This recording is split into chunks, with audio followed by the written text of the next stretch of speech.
들을수록 공부가 되는 본격 시사 클래스 뉴스 공감 오창익입니다.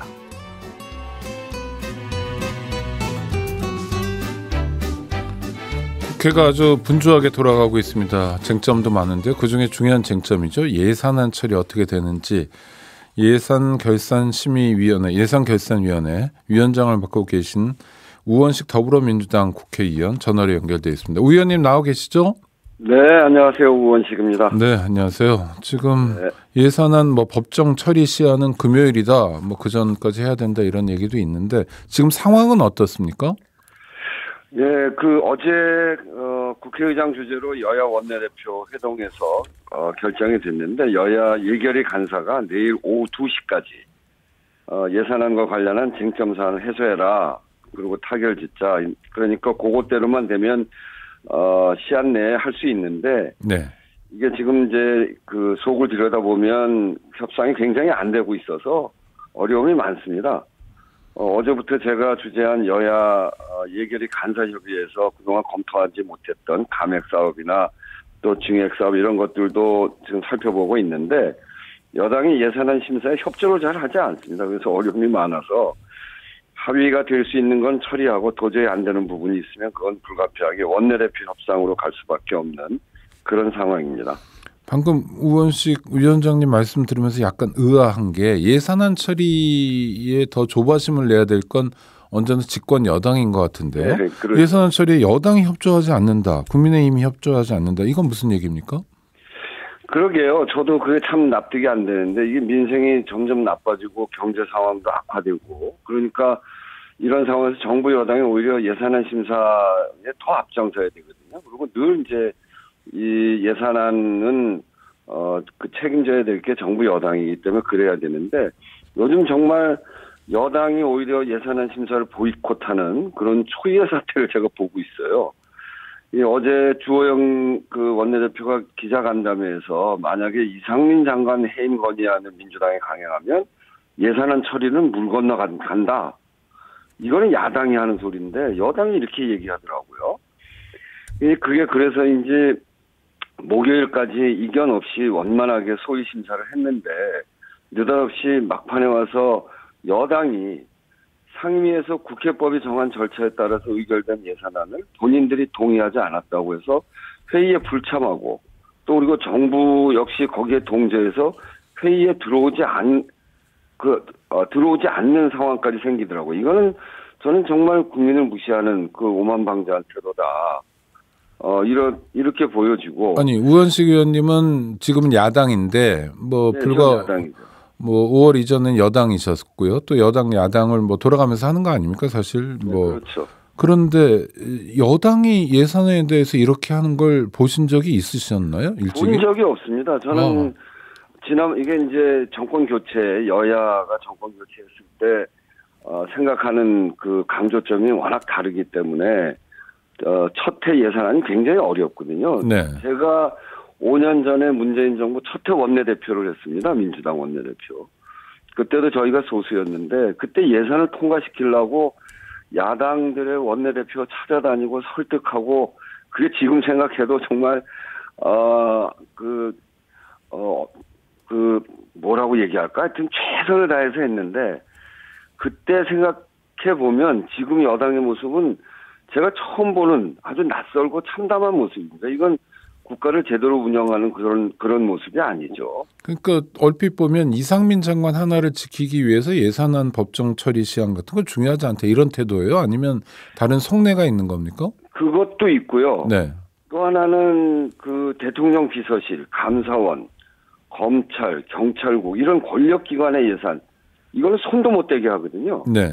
여기만 건드리면 그냥 완전히 손을 못 대게 하기 때문에 이 심사가 도저히 안 됩니다. 지금 이제 긴축재정, 건전재정을 한다고 해서 모든 부서와 국민들 보고 허리띠를 졸라매라 이렇게 이야기하면서 윤석열 정부의 권력기관 예산은 오히려 늘렸거든요. 그래서 이 예산을 깎자고 하면 꼼짝도 하지 않기 때문에 예산 심의가 잘 안 됩니다. 이런 이유들 때문에 예산 심사가 정말 아주 난항을 겪고 있는 거죠.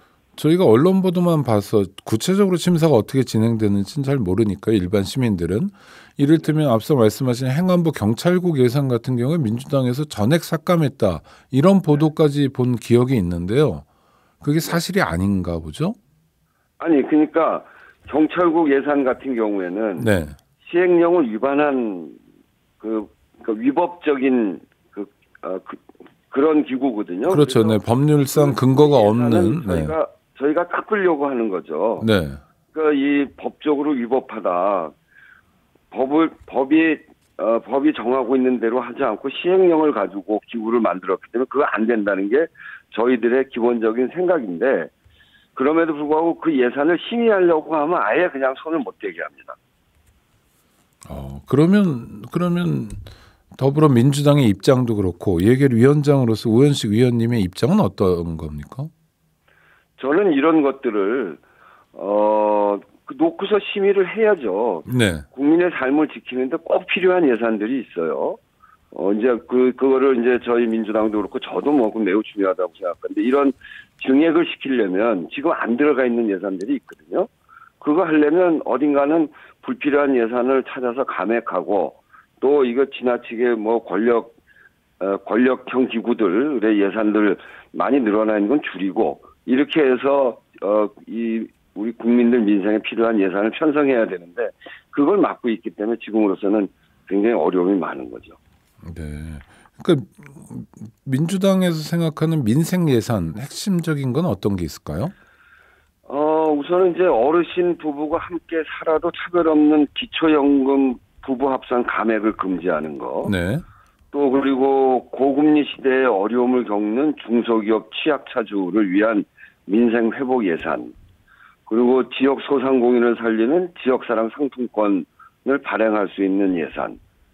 그리고 어르신 또 청년 일자리 지원을 위한 예산. 이 어르신 일자리도 공공 일자리 뭐 6만 1,000개를 깎아가지고 어르신들한테 굉장히 곤란함이 생길 거거든요. 그런 예산. 그리고 저소득층 주거 취약자. 지난번에 물난리 났을 때 반지하에서 목숨을 잃고 그랬던 분들. 그랬죠. 그런 분들을 위한 공공임대주택 공급. 이런 것들은 꼭 필요한 민생 예산이죠. 자, 하여튼 그런 민생 예산은 증액했으면 좋겠고 아니면은 정부 안에서 지역사랑 상품권 같은 거 전액 감액했던 거죠? 네, 전액 감액. 네, 그런 건 이제 되살리고 뭐 이런 역할이 필요하다는 말씀인데 뭐 테이블에 앉기도 어렵고 그다음에 뭐 어떤 얘기는 나오면 말도 못 꺼내게 하고 그렇게 해서 그냥 시간만 보낼 수는 없는 거 아닙니까? 네, 그래서 하여튼 뭐 서로 최대한 양보하는 자세로 지금 이제 간사간 협의로 들어가 있거든요. 네. 그래서 거기에서 지금 어쨌든 절충도 하고 국민 민생을 챙기는 예산들을 해보려고 지금 최선의 노력을 다 하고 있습니다. 네, 그렇군요. 그러면 내일 오후 2시까지 예결위 간사 회담을 통해서 뭔가 문제가 풀린다. 실제로 실현 가능한 시나리오인가요? 아니면 아까도 말씀드린 대로 거기에서 합의할 수 있는 것들이 있을 거고요. 네. 지금 이제 손도 못 대게 하는 거 이런 것들은 잘 합의가 안 될 것 같아요. 그리고 이제 저희가 핵심적으로 민생 예산으로 증액하려고 하는 예산 이것도 잘 합의가 안 될 것 같고 일테면 지역사랑 상품권 같은 경우는 안 하겠다고 완전히 다 삭감했잖아요. 네. 그리고 공공임대주택도 6조가 가까운 돈을 삭감을 했고 또 어르신 일자리도 그렇고 그래서 이런 것들에 대해서는 도저히 간사간 예결위에서 합의가 안 되면 원내대표 간 협상을 통해서 거기서 마지막 타결을 해봐야 되겠죠. 근데 예결위 간사하고 원내대표하고 뭐 물론 사람은 다르지만 같은 당에 있기 때문에 뭐 정책 기조라든지 입장은 되게 비슷할 거 아닙니까? 그러니까 네네. 원내대표 회담으로 간다고 해서 극적인 타결이 이루어집니까? 어떻게 되는 겁니까?